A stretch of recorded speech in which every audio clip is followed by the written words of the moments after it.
Okay, here's our worksheet for acid and base theories.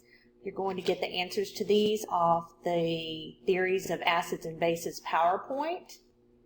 Okay, so answer those questions there. Then when you get down here, using the Arrhenius definition from up here, we're going to classify the following as an acid, base, or salt. Okay, if it's an acid, just write acid in the blank. Okay, because we already learned how to write the names for acids on the last one. So like number 1, I know that's an acid, so I would write acid here. But on number 2, what do I know? Well, this ends in OH, so this must be a base. So I'm going to name that base. How do you name bases? Regular naming rules. I'm going to look up the positive ion, which is magnesium. What's the name of OH? Hydroxide. So the name of that is magnesium hydroxide. Okay, let's look at number 4. It doesn't start with hydrogen.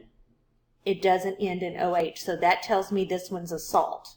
Okay, so instead of writing salt in there, what am I going to do? I'm going to name that. What's the name of K? Potassium. What's NO2?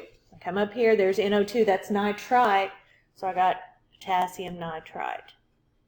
Okay, and this was magnesium hydroxide. Okay, if it's an acid, just write acid.